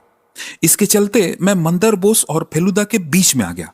इस भयानक हालत में भी उसके शैतानी दिमाग की तारीफ किए बिना नहीं रह सका। समझ गया कि पहले राउंड में भले ही फेलुदा ने कमाल की जीत पाई हो, लेकिन दूसरे राउंड में वो फंस गए हैं। यह भी समझ गया कि इस हालत का जिम्मेदार अकेला मैं ही हूं। मंदर बोस मुझे पीछे से पकड़े हुए सामने रखकर खुले दरवाजे की तरफ पीछे हटने लगा। कंधे के पास कुछ चुभ सा रहा था। समझ गया यह मंदर बोस के हाथ का एक नाखून है। नीलू के हाथ के दर्द की बात याद आ गई। धीरे धीरे समझ गया कि हम दरवाजे के बहुत पास आ गए हैं, क्योंकि बाहर से आती बर्फीली हवा मेरे बाएं कंधे से टकरा रही थी। मंदर बोस ने एक और कदम पीछे लिया। फेलुदा रिवॉल्वर ताने खड़े थे, लेकिन कुछ कर नहीं पा रहे थे। जलती हुई टॉर्च अब भी ट्रेन के झटकों के साथ फर्श पर इधर उधर लुढ़क रही थी। अचानक पीछे से जोर का धक्का लगते ही मैं फेलुदा पर गिर पड़ा और उसी के साथ एक आवाज आई, जिससे समझ गया कि मंदर बोस चलती ट्रेन से कूद पड़ा है। वो बचा या मरा, इसका कोई अंदाजा नहीं। फेलुदा कुछ देर दरवाजे के बाहर झुककर देखते रहे, फिर लौट आए। रिवॉल्वर को उसकी जगह रखकर अपनी जगह बैठते हुए बोले, 2 एक हड्डियां अगर नहीं टूटी हो तो अफसोस की बात होगी। लाल मोहन बाबू कुछ ज्यादा ही जोर से हंसते हुए बोले, कहा था ना सर, आदमी सस्पिशियस है। मैंने इस बीच फ्लास्क से थोड़ा पानी पी लिया था। सीने की धड़कन धीरे धीरे कम हो रही थी। सांस सामान्य होने लगी थी। कुछ ही पलों में इतनी भयानक घटना घट गई, इस पर अब भी यकीन नहीं हो पा रहा था। फेलुदा बोले, हाँ, श्रीमान तपेश साथ थे, इसीलिए आदमी इस बार बच निकला, नहीं तो बंदूक नाक के सामने रखकर उसके पेट से सब कुछ उगलवा लेता। वैसे मैंने देखा है कि बहुत बड़े खतरे के सामने मेरा दिमाग अजीब तरह से साफ हो जाता है। उस संकेत का मतलब अब साफ समझ में आ गया है। लाल मोहन बाबू बोले, जी क्या?" फेलुदा बोले, "असल में बहुत ही आसान है। आई मतलब मैं, पी मतलब पोकरण, यू मतलब तुम, और एम मतलब मित्रा, प्रदोष मित्रा। और plus minus IP1625 plus you, यानी मैं पोकरण पहुंच रहा हूं 4:25 पर। तुम आकर मुझसे जुड़ जाना। और यू माइनस एम, और भी आसान, तुम मित्रा को काट दो।" "काट दो?" घबराई आवाज में लाल मोहन बाबू बोले। यानी यानी माइनस का मतलब मर्डर?" सुन रहे हैं कहानी विद किशोर पर फेलुदा कहानी सोने का किला। यहां तक आपने सुनी, इसका मतलब कहानी आपको अच्छी लग रही है तो झट से सब्सक्राइब का बटन दबा दीजिए और बेल आइकन को प्रेस कर दीजिए। आप तो सुन ही रहे हैं, अपने दोस्तों को भी शेयर कीजिए। आइए सुनते हैं आगे। मर्डर की जरूरत क्या थी? बीच रास्ते चलती ट्रेन से उतार देने पर एक तो घायल होने की पूरी संभावना थी, ऊपर से 24 घंटे अगली ट्रेन का इंतजार करना पड़ता। इतने में उनका काम पूरा हो जाता। जरूरत थी हमें जैसलमेर से माइनस करने की, इसीलिए रास्ते में इतनी कीलें बिखरी हुई थी। जब वो कामयाब नहीं हुआ तो आखिर में ट्रेन से उतारने की कोशिश की। इतने में अचानक एक बात पर ध्यान गया। मैंने फेलुदा से पूछा, "सिगार की गंध आ रही है क्या फेलुदा?" फेलुदा बोले, "आदमी जैसे ही डिब्बे में घुसा तभी समझ गया था। सर्किट हाउस में भी कोई आदमी सिगार पी रहा है ये पहले ही समझ चुका था। मुकुल के हाथ का वो लाल दाग शिकार से ही जुड़ा हुआ है और उसका एक नाखून बहुत बड़ा है। मेरा कंधा शायद नीलू के हाथ की तरह ही छिल गया है। लेकिन जो इंस्ट्रक्शन दे रहा है वो कौन है?" लाल मोहन बाबू ने पूछा। फेलुदा गंभीर स्वर में बोले, "हाँ, सर्किट हाउस में मिली अंग्रेजी में लिखी धमकी वाली चिट्ठी और इस संकेत को मिलाने पर तो एक ही आदमी का ख्याल आता है।" "कौन?" हम दोनों ने एक साथ पूछा। "डॉक्टर हेमांग मोहन हाजरा।" रात में मिलाकर शायद 3 घंटे ही सो पाया। जब नींद खुली, बाहर धूप थी। देखा फेलुदा फर्श से उठकर मेरी बेंच के कोने पर बैठे बाहर की ओर देख रहे हैं। उनकी गोद में वही नीली नोटबुक है और हाथ में 2 चिट्ठियां, एक अंग्रेजी वाली धमकी और दूसरी डॉक्टर हाजरा की लिखी हुई। घड़ी देखी, 6:45 बज रहे थे। लाल मोहन बाबू अभी भी चैन से सो रहे थे। जोरों की भूख लगी थी। जैसलमेर पहुंचने में अभी लगभग 9 बजेंगे। समझ गया कि इन 2 घंटों में किसी तरह भूख दबा कर रखनी होगी। बाहर का दृश्य अजीब था। मीलों तक हल्की हल्की लहरों जैसी जमीन दोनों ओर दिखाई दे रही है। उसमें न कोई घर है, न कोई आदमी, न एक भी पेड़। फिर भी इसे पूरा रेगिस्तान नहीं कहा जा सकता, क्योंकि रेत कहीं कहीं ही है। ज्यादातर जगह सूखी सफेद घास, लाल सी मिट्टी और लाल काले पत्थरों की किरचें फैली हुई हैं। इसके बावजूद यहां फिर से कोई शहर हो सकता है, यह सोचकर भी विश्वास नहीं होता। एक स्टेशन आया, जेठी चंदन। मैंने ब्रेड शॉप खोलकर देखा। इसके बाद थैयत हमीरा है और उसके बाद ही जैसलमेर। स्टेशन पर न दुकानें हैं, न लोग, न कुली, न फेरी वाले। सब मिलाकर ऐसा लगता है जैसे दुनिया की किसी अनखोजी जगह पर यह ट्रेन किसी तरह आ पहुंची हो। ठीक वैसे ही जैसे कोई रॉकेट जाकर चांद पर उतरता है। थैयत हमीरा स्टेशन पार करने के थोड़ी देर बाद ही दूर एक धुंधली सी पहाड़ी नजर आई। वो भी वही राजस्थानी चपटी टेबल माउंटेन है। हमारी ट्रेन मानो उसी पहाड़ी की ओर जा रही थी। 8 बजे के आसपास लगा कि पहाड़ी के ऊपर कुछ है। धीरे धीरे समझ में आया वो एक किला है। पूरी पहाड़ी की चोटी पर मुकुट की तरह बैठा हुआ। उस किले पर सुबह की चमकती साफ धूप सीधे पड़ रही थी। मेरे मुंह से अपने आप निकल पड़ा, सोने का किला। फेलुदा बोले, ठीक कहा। यही राजस्थान का एकमात्र सोने का किला है। बटिया देखकर ही शक हुआ था, फिर गाइड बुक देखकर कंफर्म किया। बटिया जिस पत्थर की बनी है, किला भी उसी पत्थर का बना है, येलो सैंडस्टोन। अगर मुकुल का सचमुच पुनर्जन्म हुआ है, और अगर पुनर्जन्म जैसी कोई चीज सच में होती है, तो मुझे लगता है कि उसका जन्म यही हुआ था। मैंने कहा, लेकिन क्या डॉक्टर हाजरा ये जानते हैं? फेलुदा ने इस सवाल का कोई जवाब नहीं दिया। एकटक किले की ओर देखते हुए बोले, जानता है तपेश, ये सुनहरी रोशनी कितनी अजीब है। मकड़ी के जाले का पैटर्न आंखों के सामने साफ दिख रहा है इस रोशनी में। जैसलमेर स्टेशन पर उतरते ही सबसे पहले हमने एक खाने की दुकान पर जाकर चाय और कई तरह की मिठाई खाई, ताकि भूख मिठाई जा सके। फेलुदा बोले, मिठाई जरूरी है, उसमें ग्लूकोज होता है। आगे मेहनत करनी है, ग्लूकोज से ऊर्जा मिलेगी। आसपास नजर दौड़ाई, लेकिन यह साफ समझ में आ गया कि यहां किराए की सवारी नहीं मिलती। न तांगा, न इक्का, न साइकिल, रिक्शा, न टैक्सी। जब हम ट्रेन से उतरे थे, तब एक काली एम्बेसडर खड़ी देखी थी। अब देख रहा हूं कि वो गाड़ी भी नहीं है। फेलुदा बोले, जगह छोटी है, ये साफ समझ में आता है। इसीलिए एक जगह से दूसरी जगह की दूरी ज्यादा नहीं होगी। एक डाक बंगला है, ऐसा गाइड बुक में लिखा है। फिलहाल उसी का पता लगाया जाए। हम सब अपने अपने सामान हाथ में लेकर स्टेशन से बाहर निकल पड़े। पास ही एक पेट्रोल स्टेशन पर एक आदमी से पूछने पर उसने रास्ता बता दिया। समझ में आ गया कि जिस डाक बंगले में जाना है, उसके लिए पहाड़ी पर चढ़ने की जरूरत नहीं। वो पहाड़ी के दक्षिण की ओर समतल जमीन पर ही है। चलते चलते सड़क की रेत पर टायरों के निशान देखकर फेलुदा ने कहा, लगता है एम्बेसडर भी इसी रास्ते से गई है। करीब 15 मिनट चलने के बाद एक सिंगल फ्लोर घर के सामने लकड़ी के तख्त पर लिखा देखकर समझ गए कि हम डाक बंगले पहुंच गए हैं। बंगले के सामने ही वही काली एम्बेसडर खड़ी दिखाई दी। शायद हमें देखते ही खाकी शर्ट, घुटनों तक की धोती और लिपटी हुई पगड़ी पहने एक बूढ़ा आदमी पास के एक आउट हाउस से निकलकर हमारी ओर बढ़ा है। फेलुदा ने उससे पूछा कि क्या वो चौकीदार है। आदमी ने सिर हिलाकर हां में जवाब दिया। उसकी नजर से समझ गया कि हमारा आना उसके लिए अप्रत्याशित है, और वो इस बात को कुछ शक की निगाह से देख रहा है, क्योंकि बिना इजाजत डाक बंगले में ठहरने नहीं दिया जाता।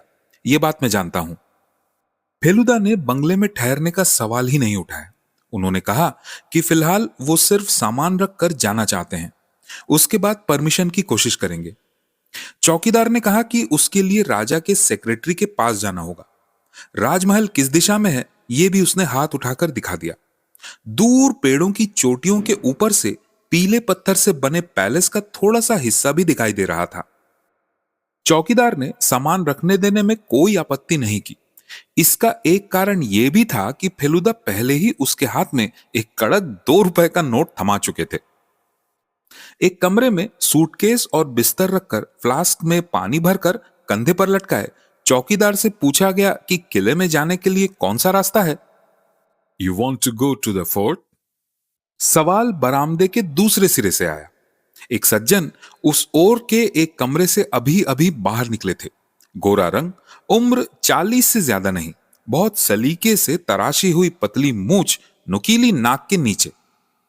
तभी उनसे कुछ ज्यादा उम्र के एक और सज्जन कमरे से निकलकर पहले वाले के पास आकर खड़े हो गए। उनके हाथ में एक लाठी थी, वैसी ही लाठी जैसी हमने जोधपुर के बाजार में देखी थी, और शरीर पर कुछ अजीब सा काला सूट। ये दोनों कहां से हैं ये समझ में नहीं आया। ध्यान दिया कि दूसरे सज्जन थोड़ा लंगड़ा कर चल रहे हैं, शायद इसी वजह से उन्हें लाठी की जरूरत है। फेलुदा बोले, किला एक बार देख ले तो अच्छा ही होगा। Come along with us. We are going that way. Feluda ने कुछ सेकंड सोचा और जाने के लिए राजी हो गए। Thank you very much. That is very kind of you. हम जब गाड़ी की ओर जा रहे थे तो लाल मोहन बाबू ने धीरे से कहा, ये लोग फिर कहीं चलती मोटर गाड़ी से उतार तो नहीं देंगे? गाड़ी किले की ओर चल पड़ी। लाठी वाले सज्जन ने पूछा, Are you from Kolkata? Feluda ने कहा, जी हां। बाईं ओर रेत पर दूर दूर तक देवी कुंड जैसे कई स्मारक दिखाई दिए। फेलुदा ने बताया कि ऐसी चीजें राजस्थान के लगभग हर शहर में मिलती हैं। हमारी गाड़ी धीरे धीरे पहाड़ी के किनारे किनारे चढ़ाई चढ़ने लगी। 1-2 मिनट बाद पीछे से एक और गाड़ी की आवाज सुनाई दी। वो लगातार हॉर्न बजा रही थी, जबकि हम बहुत धीरे भी नहीं चल रहे थे। तो फिर वो आदमी बार बार हॉर्न क्यों दे रहा था? फेलुदा दोनों सज्जन के साथ पीछे की सीट पर बैठे थे। उन्होंने अचानक गर्दन घुमाकर शीशे से देखा और ड्राइवर से कहा, हाँ, रोक के। हमारी गाड़ी सड़क के एक किनारे रुकते ही दाईं ओर आकर एक टैक्सी रुकी। उसका स्टीयरिंग पकड़े मुस्कुराते हुए हमें सलाम कर रहे थे गुरबचन सिंह। हम तीनों ही नीचे उतर आए। फेलुदा ने दोनों सज्जनों से कहा, आपका बहुत बहुत धन्यवाद। हमारी अपनी टैक्सी रास्ते में खराब हो गई थी, वो आ पहुंची है। गुरबचन ने बताया कि सुबह 6:30 बजे कोई जानी पहचानी टैक्सी जैसलमेर से लौट रही थी। उससे स्पेयर पार्ट ले लिया। 90 मील का रास्ता उसने 2 घंटे में तय किया। यहां आकर पेट्रोल स्टेशन पर खड़ा था, तभी अचानक काली एम्बेसडर के अंदर हमें देख लिया। थोड़ा और आगे बढ़ते ही हम एक बाजार में पहुंच गए। चारों ओर दुकानों की भरमार थी। लाउडस्पीकर पर हिंदी फिल्मों के गाने बज रहे थे। एक छोटे से सिनेमा हॉल के बाहर हिंदी फिल्मों के पोस्टर भी लगे थे। आप लोग किना देखना चाहते हैं? गुरबचन सिंह ने पूछा। फेलुदा ने हाँ कहा तो गुरबचन सिंह ने टैक्सी रोक दी। ये है जी किले का गेट। दाईं ओर देखा तो एक विशाल फाटक दिखाई दिया। उसके बाद पत्थरों से बनी सड़क चढ़ाई चढ़ते हुए एक और फाटक की ओर जा रही थी। समझ गया कि यह बाहरी गेट है और अंदर वाला असली गेट। दूसरे गेट के पीछे से सीधी खड़ी चढ़ाई शुरू हो जाती है। जैसलमेर का सोने का किला। गेट के बाहर एक आदमी खड़ा था। उसे देखते ही समझ में आ गया कि वो पहरेदार है। फेलुदा ने उससे जाकर पूछा कि क्या सुबह की तरफ कोई सज्जन एक छोटे लड़के को साथ लेकर किला देखने आए थे। फेलुदा ने हाथ से मुकुल की हाइट भी समझा दी। जी आए थे, लेकिन अब नहीं है, चले गए। कब? जी आधा घंटा हुआ। गाड़ी से आए थे? हाँ हाँ, एक टैक्सी थी। किस तरफ गए बता सकते हो? पहरेदार ने पश्चिम दिशा की सड़क दिखा दी। हम उसी रास्ते से अली की दुकानों के बीच से चलने लगे। लालमोहन बाबू सामने गुरबचन के पास बैठे थे और मैं फेलुदा पीछे। कुछ देर चलने के बाद फेलुदा ने अचानक पूछा, आपका हथियार तो साथ नहीं लाए हैं ना? लालमोहन बाबू अन्यमनस्क हालत में यह सवाल सुनकर चौंक कर बोले, भोपाली? ये मतलब आपकी भोजाली? हाँ हाँ, आपकी नेपाली भोजाली। वो तो सूटकेस में है सर। तो फिर आपके पास रखे जापान एयरलाइन के बैग से मंदर बोस का रिवॉल्वर निकालकर कोट के नीचे बेल्ट में छुपा लीजिए, ताकि बाहर से पता न चले। लालमोहन बाबू की हरकतों से समझ गया कि वे फेलुदा का हुक्म मान रहे हैं। उस समय उनका चेहरा देखने की बड़ी इच्छा हो रही थी। फेलुदा बोले, कुछ नहीं, गड़बड़ दिखे तो बस जेब से उसे निकालकर सामने की तरफ पॉइंट करके खड़े रहिए। और अगर पीछे से? पीछे कुछ होता लगे तो आप खुद घूम जाइए, तभी वो सामने हो जाएगा। और आप आज मतलब नॉन वायलेंट? जरूरत पड़ी तो। टैक्सी बाजार छोड़कर एक खुले इलाके में आ गई। हम रास्ते में और 2-1 लोगों से पूछकर यह भी जान चुके थे कि दूसरी टैक्सी किस रास्ते गई है। इसके अलावा रेत पर बीच बीच में टायरों के निशान भी दिख रहे थे। उनसे साफ समझ में आ रहा था कि हम हिमांग हाजरा के ही रास्ते पर चल रहे हैं। गुरबचन सिंह ने बताया कि यह मोहनगढ़ जाने का रास्ता है और 1 मील जाना पड़ेगा। उसके बाद रास्ता बहुत खराब है। जीप छोड़कर दूसरी गाड़ी नहीं जाती। 1 मील भी नहीं जाना पड़ा। थोड़ी ही दूर पर सड़क के एक किनारे एक टैक्सी खड़ी दिखाई दे गई। सड़क के दाहिने तरफ कुछ दूर पर एक साथ कई अबंडन 1 मंजिला बिना छत के झोपड़ी जैसे पत्थर के घर थे। समझ गया ये भी एक पुराना गांव है, जैसे हमने पहले भी 2-1 देखे थे। इन गांवों से लोग बहुत पहले चले गए, बस दीवारें पत्थर की बनी होने की वजह से अब तक खड़ी हैं। गुरबचन सिंह से इंतजार करने को कहकर हम घरों की तरफ बढ़े। सरदार जी को देखा कि वो गाड़ी से उतरकर दूसरी टैक्सी की ओर गया है, शायद किसी से गपशप करने। चारों ओर सन्नाटा छाया हुआ था। पीछे की तरफ देखने पर दूर पहाड़ की चोटी पर जैसलमेर का किला दिखाई दे रहा था। सड़क के उल्टे तरफ पहाड़ सीधा ऊपर उठ गया था। उसके बिल्कुल पांव के पास एक बहुत बड़े खुले मैदान में जमीन में गड़े चक्की पाट जैसे पीले पत्थरों की कतारें थी। फेलुदा ने धीरे से कहा, योद्धाओं की कब्रें। लालमोहन बाबू खुरदरी सी धीमी आवाज में बोले, मेरा तो फिर लो ब्लड प्रेशर है। फेलुदा बोले, ज्यादा मत सोचिए, देखते देखते हाई हो जाएगा, जैसा चाहिए वैसा। हम घरों के करीब आ गए थे। कतार में बने घरों के बीच से एक सीधी सड़क चली गई थी। साफ समझ में आ रहा था कि ये गांव हमारे बंगाल के गांवों जैसा नहीं है। इसमें एक सादा सा ज्योमेट्री प्लान है। लेकिन टैक्सी के यात्री कहां हैं? मुकुल कहां है? डॉक्टर हेमांग हाजरा कहां है? मुकुल को कुछ हो तो नहीं गया? अचानक ध्यान गया कि कहीं से कोई आवाज आ रही है, अभी बहुत धीमी, लेकिन कान लगाने पर सुनाई देती है। बहुत सावधानी से, बिना जरा भी आवाज किए कुछ और कदम आगे बढ़े तो देखा कि हम एक चौराहे पर आ गए हैं। हम अभी दो सड़कों के क्रॉस के बीच में खड़े हैं। आवाज दाहिनी तरफ से आ रही है। सड़क के दोनों ओर 10-12 घरों की कतार, उनकी दीवारें और दरवाजों के खाली चौखट ही खड़े हैं। हम दाहिनी सड़क पकड़कर दबे पांव आगे बढ़ने लगे। फेलुदा ने दांतों के बीच से लगभग न सुनाई देने वाली आवाज में कहा, रिवॉल्वर। और उसी के साथ उनका अपना हाथ भी कोट के अंदर चला गया। तिरछी नजर से देखा कि लालमोहन बाबू के हाथ में भी रिवॉल्वर आ गया है और वो बुरी तरह कांप रहे हैं।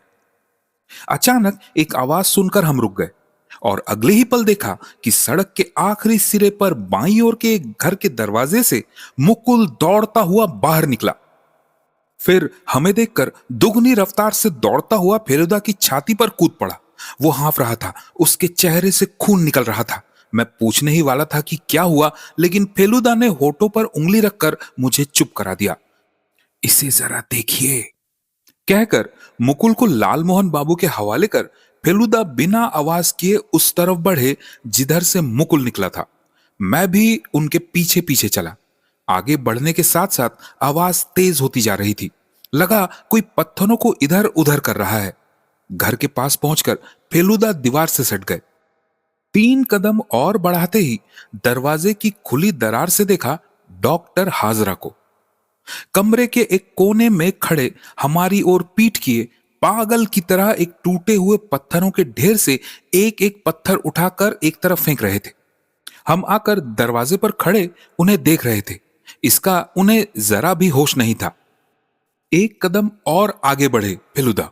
उनके हाथ में रिवॉल्वर डॉक्टर हाजरा की ओर तनी हुई। अचानक ऊपर से एक फड़फड़ाहट की आवाज हुई। एक मोर दीवार पर से कूद पड़ा। जमीन पर गिरते ही बिजली की तरह दौड़कर मोर ने पेट के बल पड़े डॉक्टर हाजरा के बाएं कान के ठीक नीचे जोरदार चोंच मारी। दर्द से डॉक्टर हाजरा चीख उठे और हाथ से चोट की जगह दबाते ही उनकी सफेद शर्ट की बांह लाल हो गई। उधर मोर लगातार चोंच मारता जा रहा था। इसी बीच डॉक्टर हाजरा भागने की कोशिश में हमारी ओर आए तो हमें देखकर भूत देखने जैसा हो गए। हम दरवाजे से हटकर पीछे खड़े हो गए और मोर उन्हें ठोंकता हुआ दरवाजे के बाहर निकाल लाया। गुप्त धन की जगह मोर का घोंसला होगा और उसमें अंडे होंगे, ये बात शायद आपने नहीं सोची थी, है ना? फेलुदा की आवाज इस्पात जैसी कठोर थी। उनका रिवॉल्वर डॉक्टर हाजरा की ओर तना हुआ। साफ समझ में आ रहा था कि डॉक्टर हाजरा ही खलनायक है और उसे अच्छी सजा मिल भी चुकी है। लेकिन बाकी बहुत सी बातें अभी भी इतनी धुंधली थी कि सिर चकरा रहा था। एक गाड़ी की आवाज सुनाई दी।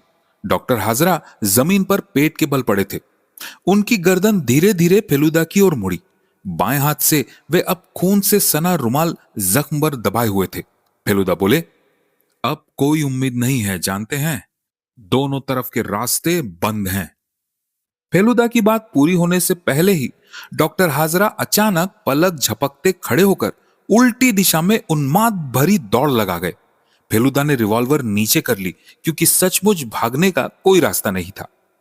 सामने से हमारे दो परिचित सज्जन आ रहे थे जिनके हाथ में लाठी थी। उन्होंने झपट कर क्रिकेट की गेंद की तरह डॉक्टर हाजरा को बगल में दबोच लिया। अब लाठी वाले सज्जन फेलुदा की ओर बढ़े। फेलुदा ने रिवॉल्वर बाएं हाथ में डालकर दाहिना हाथ आगे बढ़ाते हुए कहा, आइए डॉक्टर हाजरा। अरे यही डॉक्टर हाजरा हैं। सज्जन ने फेलुदा से हाथ मिलाते हुए कहा, आप ही शायद प्रदोष मित्रा हैं। जी हां, आपके नागरा पहनने की वजह से फपोले अभी भी ठीक नहीं हुए हैं लगता है। असली डॉक्टर हाजरा हंसकर बोले, परसों सुधीर बाबू को ट्रंक कॉल किया था। उन्हीं ने बताया कि आप आए हैं। जो वर्णन दिया उससे पहचानने में कोई मुश्किल नहीं हुई। परिचय करा दूं, ये हैं इंस्पेक्टर राठौर। और वो? फेलुदा ने हथकड़ी पहने, सिर झुकाए, मोर की ठोकर खाया हुआ उस सज्जन की ओर इशारा किया, वही होंगे भवानंद। यस, डॉक्टर हाजरा बोले, उर्फ अमीयनाथ बर्मन, उर्फ the great Burman, wizard of the east. Bhavanand अब राजस्थानी पुलिस की हिरासत में है। उस पर आरोप है डॉक्टर हेमांग हाजरा की हत्या की कोशिश, उनका सामान लेकर फरार होना, अपना नाम बदलकर हेमांग हाजरा की भूमिका अपनाना इत्यादि। हम डाक बंगले की बरामदे में बैठे ऊंट के दूध वाली कॉफी पी रहे थे। मुकुल सामने के बाग में मजे से खेल रहा था क्योंकि उसे पता है कि आज ही वो कोलकाता रवाना होगा। सोने का किला देखने के बाद उसे राजस्थान में और रुकने की इच्छा नहीं थी। फेलुदा असली डॉक्टर हाजरा की ओर मुड़कर बोले, भवानंद शिकागो में सचमुच पाखंड कर रहा था ना? अखबार में जो छपा था वो सच था? हाजरा बोले, 16 आने सच। भवानंद और उसके सहायक ने मिलकर कितने देशों में कितनी करतूतें की हैं उसका कोई हिसाब नहीं। इसके अलावा शिकागो में और भी मामले थे। अपनी ढोंगबाजी के साथ साथ मेरी झूठी बदनामी फैला रहा था, मेरे काम में बहुत बाधाएं डाल रहा था। इसीलिए आखिरकार मजबूर होकर कदम उठाना पड़ा। बेशक ये 4 साल पहले की बात है। वे लोग कब देश लौटे मुझे नहीं पता। मैं तो सिर्फ 3 महीने पहले लौटा हूं। सुधीर बाबू की दुकान गया था। वहां उसके बेटे के बारे में सुनकर उसे देखने चला गया। उसके बाद की बात तो आप जानते ही हैं। जब मैंने मुकुल को लेकर राजस्थान आने का निश्चय किया था तब ये कल्पना भी नहीं की थी कि मेरे पीछे लोग लगेंगे। फेलुदा बोले, एक तीर से 2 शिकार कौन नहीं करना चाहता? एक तो खजाने की उम्मीद, ऊपर से आपसे बदला। तो कोलकाता में उनसे आपकी मुलाकात नहीं हुई? बिल्कुल नहीं। पहली मुलाकात तो सीधे बांदीकुई स्टेशन में रिफ्रेशमेंट रूप में हुई थी। अगर मैं आगरा में एक दिन न रुका होता तो ट्रेन में उनसे मुलाकात ही ना होती। सज्जन लोग खुद ही आकर मुझसे परिचय करने लगे। आप पहचान नहीं पाए? कैसे पहचानता? शिकागो में तो वे लोग घनी दाढ़ी मूछ वाले महर्षि महेश बने घूमते थे। फिर हमारे साथ एक ही टेबल पर बैठकर खाया, जादू दिखाकर मुकुल से दोस्ती कर ली, उसी ट्रेन के उसी डिब्बे में चढ़ गए। किशनगढ़ में उतरकर मुकुल को किला दिखाने का इरादा पहले से था, लेकिन ये नहीं जान पाया कि वे भी मेरा पीछा करते हुए उतर गए हैं। मैं किले में जाने के थोड़ी देर बाद ही वे भी पहुंच गए। सुनसान जगह थी, चारों तरफ चट्टाने, छिप छिप कर ताकते रहे। मौका पाकर पहाड़ से धक्का दे दिया। लुढ़कते लुढ़कते कई 100 फुट नीचे जाकर एक झाड़ी में अटक गया, इसीलिए जान बच गई। कपड़े उतार कर देखेंगे तो पाएंगे पूरा बदन छिल गया है। हाँ, जो भी हो। उस झाड़ी के पास करीब 1 घंटा उसी हालत में पड़ा रहा। मैं चाहता था कि वे लोग ये सोचकर निश्चिंत हो जाएं कि आपदा टल गई है और मुकुल को लेकर चले जाएं। जब स्टेशन पहुंचा तब तक 8 बजे की मारवाड़ ट्रेन जा चुकी थी। उसी में मुकुल भी चला गया था और मेरे सारे सामान के साथ वे दोनों धूर्त भी। मतलब ये कि लोगों के सामने मेरी सही पहचान बताने का रास्ता भी उन्होंने बंद कर दिया। मुकुल ने उनके साथ जाने पर आपत्ति नहीं की? डॉक्टर हाजरा हंस पड़े। अभी तक मुकुल को नहीं पहचाना? जब अपने माँ बाप से ही उसे लगाव नहीं तो 2 अजनबी लोगों में वो भेद क्यों करेगा? क्यों? भवानंद ने कहा था वो उसे सोने का किला दिखाएगा। बस बात खत्म। जो भी हो, मैंने हार नहीं मानी, बल्कि जिद और बढ़ गई। बटुआ साथ में था। अपने फटे कपड़े पोटली में रखकर नए कपड़े खरीदे और राजस्थानी वेश बना लिया। नागरा पहनने की आदत नहीं थी, पैरों में फपोले पड़ गए। अगले दिन किशनगढ़ में आपके डिब्बे में चढ़ा। मारवाड़ से भी उसी ट्रेन में जोधपुर आया। रघुनाथ सराय में ठहरा। शहर में एक परिचित था, प्रोफेसर त्रिवेदी। उसे शुरुआत में कुछ नहीं बताया। ज्यादा हंगामा होता तो वे लोग भाग सकते थे या मुकुल डरकर अड़ सकता था। मैंने खुद ही अंदाजा लगा लिया था कि जैसलमेर ही असली जगह है। अब बस इंतजार था कब भवानेंद्र भी मुकुल को लेकर जैसलमेर रवाना होता है। तब तक मेरा काम था भवानेंद्र और मुकुल पर नजर रखना। उस दिन सर्किट हाउस के बाहर तो आप ही घूम रहे थे। हाँ, और उसमें भी तो एक झंझट हो गया। मुकुल ने मुझे पहचान लिया था। कम से कम ऐसा ही लगा, क्योंकि वो गेट से निकलते ही सीधे मेरी ओर चला रहा था। फिर आप भवानंद का पीछा करके पोकरण की गाड़ी में चढ़ गए। हाँ, और सबसे मजेदार, ट्रेन से मैंने देख लिया कि आप लोग गाड़ी रोकने की कोशिश कर रहे हैं। वो बात भवानंद ने भी जरूर देखी होगी और तभी समझ गया होगा कि रामदेवरा में ही शायद हम ट्रेन पकड़ेंगे। डॉक्टर हाजरा बोलते चले गए। ट्रेन में चढ़ने से पहले मैंने त्रिवेदी को फोन करके जैसलमेर में पुलिस को खबर देने के लिए कह दिया था। उससे पहले ही, हालांकि उसके घर से ही कोलकाता फोन करके आपके आने की खबर मिल गई थी और त्रिवेदी से एक सूट उधार लेकर मैंने थोड़ा रूप रंग बदल लिया। फेलुदा बोले, पोकरण पहुंचकर शायद आपने देखा कि भवानंद का असिस्टेंट टैक्सी लेकर मौजूद है ना? वहीं तो गड़बड़ हो गई। I lost them. 10 घंटे इंतजार करके फिर रात की ट्रेन पकड़नी पड़ी। उस गाड़ी में आप हैं ये तो मुझे पता ही नहीं था। आप लोगों को पहली बार यहीं देखा, इसी डाक बंगले में। अब मेरा सवाल है, आपने भवानंद पर पहली बार शक कब किया? फेलुदा हंसकर बोले, भवानंद पर शक किया था कहना गलत होगा। शक किया था डॉक्टर हाजरा पर। जोधपुर में नहीं, बीकानेर में। देवी कुंड जाकर देखा कि एक सज्जन हाथ मुंह बंधे हुए पड़े हैं। उससे ठीक पहले एक माचिस मिली, टेक्का ब्रांड की। ये राजस्थान में बिकती नहीं। फिर उस सज्जन को उस हालत में देखकर लगा कि जिसने ये कुकर्म किया है उसी की माचिस होगी। लेकिन फिर देखा कि बांधने में भी गड़बड़ है। किसी आदमी के हाथ पैर एक साथ बांध दिए जाएं तो वो बेबस हो सकता है, लेकिन जहां सिर्फ हाथ पीछे बांधे गए हों, वो थोड़ी सी अकल से पैरों को मोड़कर उनके नीचे से हाथ आगे लाकर गांठ खोल सकता है। समझ गया कि सज्जन ने खुद ही खुद को बांधा है।